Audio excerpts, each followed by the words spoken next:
안녕하십니까. 반갑습니다.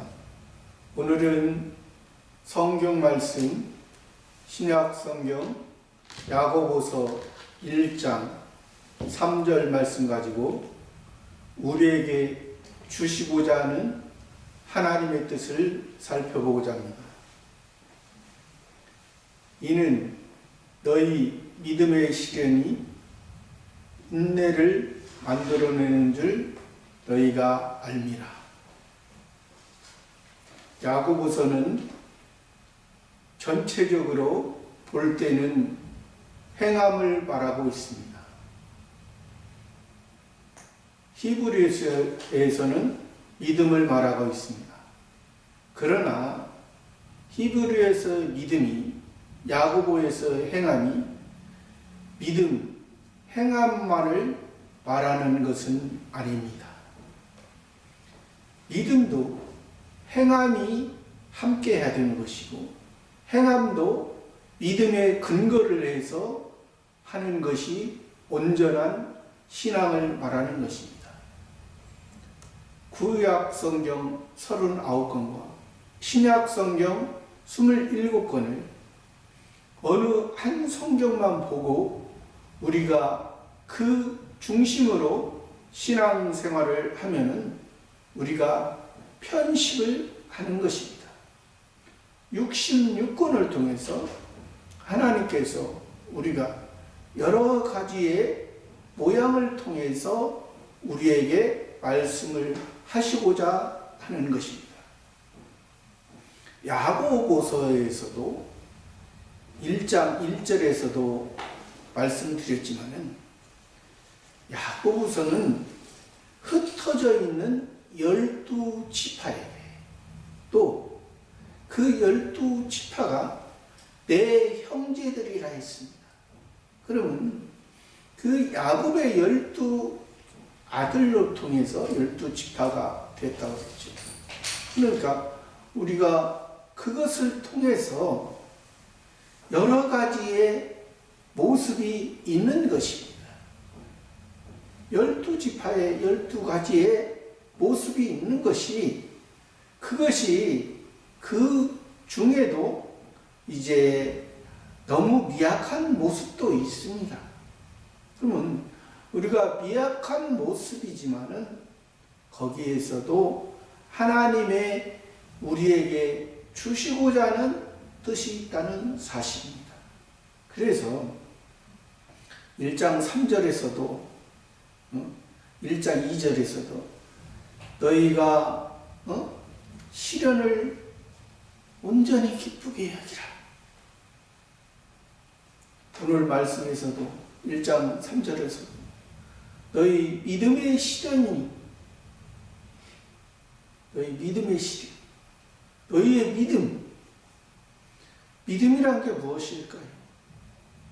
우리의 믿음은 일단 구약 성경에서 보면은 그 아브라함에게 믿음을 말씀해 주셨습니다. 아브라함을 통해서 다른 선지자를 통해서도 믿음을 말씀해 주셨지만은 아브라함에게 믿음을 말씀해 주셨습니다. 이 아브라함의 믿음은 무엇인가요? 아브라함의 믿음은 이 세상 것을 주셨습니다. 부하게 주셨습니다. 그러면 이 세상 것을 부하게 주셨다는 것은 무엇을 의미할까요? 우리들에게도 이 세상 것을 부하게 주신다는 그러한 의미를 담고 있을까요? 우리가 생각해 봐야 됩니다. 아브라함에게 이 세상에 부유하게 주신 것은 아브라함의 그런 믿음이 하나님의 의에서 믿음이 되어진 것이고, 갈대아 우르에 있던 갈대아 우르에서 이 세상 보이는 것의 중심, 우상으로 삼고 살던 그에게 말씀하셨습니다. 너는 갈대아 우르를 떠나 내 본토 친척 아비집을 떠나 젖과 꿀이 흐르는 가나안 땅 그곳으로 가라. 내가 너에게 그곳으로 갔을 때 아브라함의 믿음을 통해서 또 종을 통해서는 아브라함의 아내가 종을 통해 하갈로 통해서 이제 난 자식은 세상에서 바다의 모래와 같이 많다 했습니다. 바다의 모래를 우리가 셀 수는 없죠. 그러나 아무리 많지만은 그것은 세상의 초보적인 신앙 상태에 있는 사람들이 추구하는 것입니다. 아브라함의 근본적인 믿음의 목적은 아브라함의 아내 사라를 통해서 태어난 이삭을 통해서 이루어지는 것이 궁극적인 목적인 것입니다. 이 이삭을 통해서 하나님께서 내 자신을 내가 하늘을 우러러 봐라. 하늘의 무별을 봐라. 하늘의 별과 같이 내 자손이 되리라. 하늘의 자손은 무엇입니까? 하늘의 자손은 하나님에 의해서 하나님의 말씀에 궁극적인 사랑 가운데 있는 것입니다. 아까 종 하갈을 통해서 낳은 아들은 바다의 모래같이 세상에서 바다는 세상입니다. 세상에서 건져내졌지만 바닷가에서 땅에서 간신히 명맥만 유지하고 있는 우리의 신앙 생활이 되지 않나? 우리의 초보적인 신앙이 되지 않나? 아니면 이삭을 통해서 하늘의 별처럼 하나님의 온전한 모습으로 이룬 것. 그러니까 이 이삭이 우리 예수 그리스도를 의미하죠.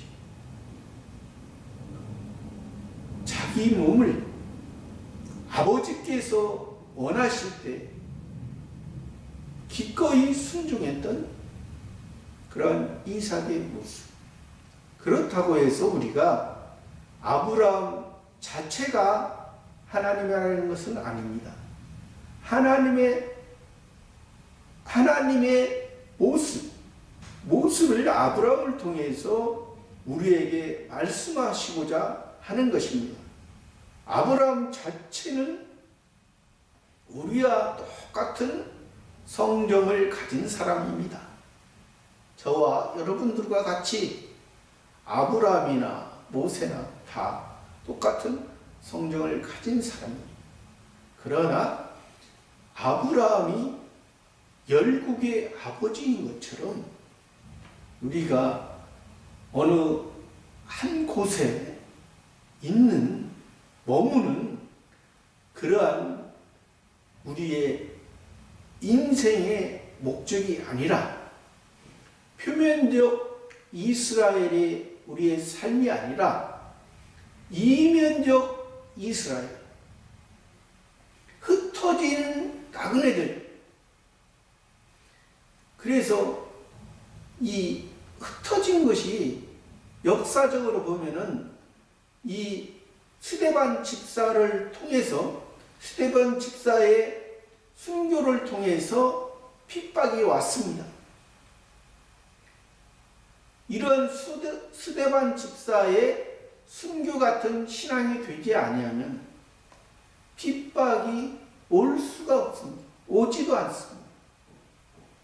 그만큼 그래서 이 야고보가 여기 1장 3절에서 말씀하는 것은 이 믿음의 시련이 인내를 만들어내는 줄 너희가 알미라. 지금 현재 직접적인 대상은 이스라엘 나라에 있으면서 예수 그리스도 믿는 사람을 말하지 않고 있습니다. 이스라엘 나라에서, 표면적인 세상에서 하나님의 자녀, 하나님의 백성이라고 하는 그 곳에서 핍박을 받다가 세계 각처에 흩어진 우리 하나님의 백성.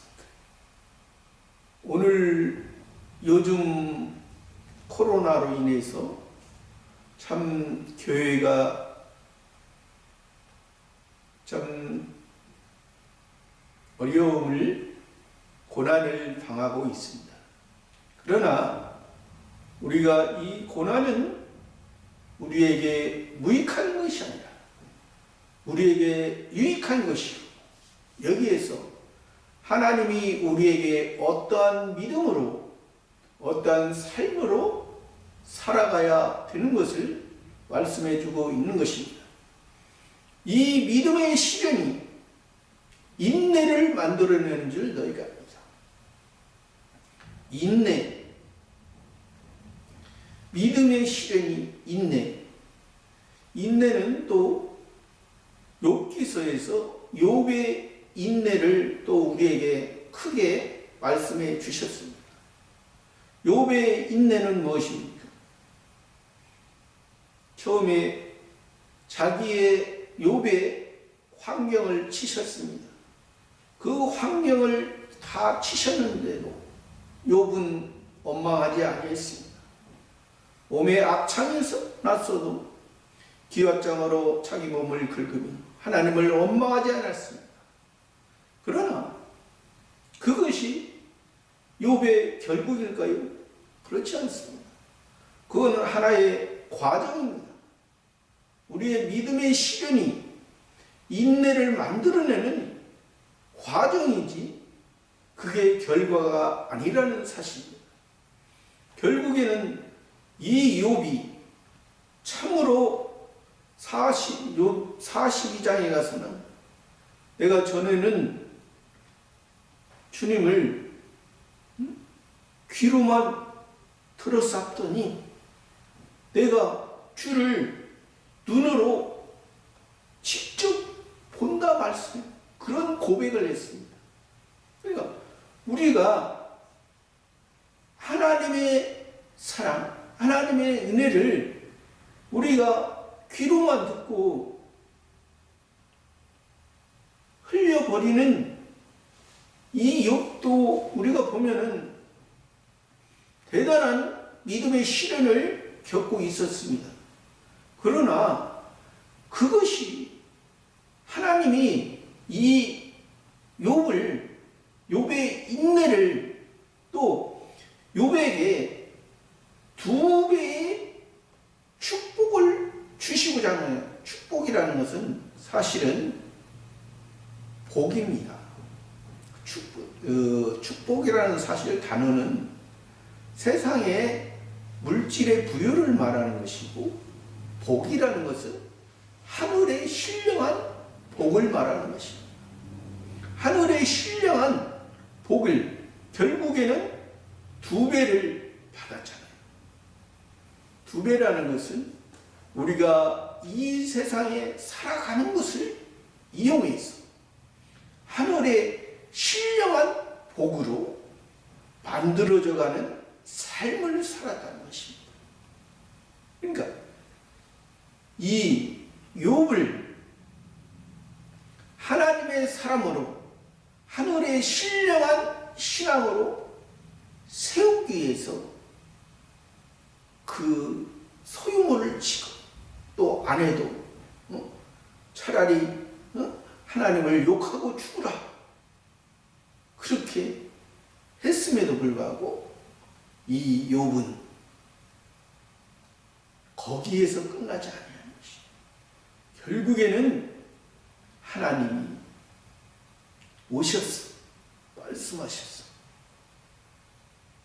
욥의 지금까지의 믿음의 시련이 있었지만 또 그 가운데 더 욥 자신이 하나님을 바로 보고 본다는 게 무엇입니까? 우리가 성경은 누구나 다 눈으로 볼 수 있고 읽을 수가 있습니다. 그러나 우리가 성경을 통해서 눈으로 보고 읽을 수 있지만은 그 말씀하신 이유를 아는 것은 결코 쉽지 않습니다.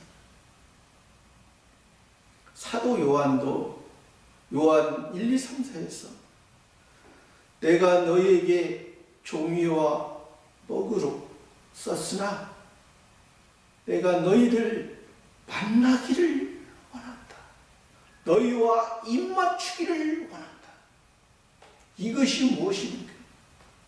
너희가 종이와 먹으로 쓴 것을 통해서 하나님의 사랑을 알고 하나님의 은혜 가운데 내가 하나님의 사랑받은 자로서 하나님의 사랑받은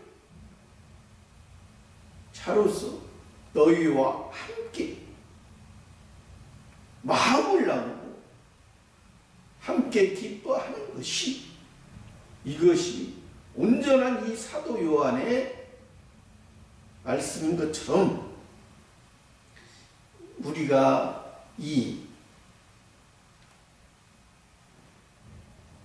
야고보처럼 너희 믿음의 시련이 인내를 온전히 이루는 줄을 너희가 압니다. 우리의 삶은 우리의 목적은 이 세상에 있는 것이 아닙니다. 그러므로 우리가 시련을 만나거든 온전히 기쁘게 여기라. 이는 너희 믿음의 시련이 인내를 만들어내는 줄 너희가 알미라. 그 말씀 가운데 살아갈 때 우리의 인내가 우리의 사랑이 예수 그리스도께서 인내하심으로 우리의 만왕의 왕이시고 우리를 다스리는 것처럼 우리의 삶도 야고보가 흩어진 12지파에게 내 형제들에게 말하는 것처럼 내 가족 하늘나라의 가족 하나님의 사랑의 자손들에게 하나님이 함께하는 친구들에게 하나님의 온전하신 같이 저와 여러분의 삶도 이 같은 삶이 되기를 원합니다. 감사합니다.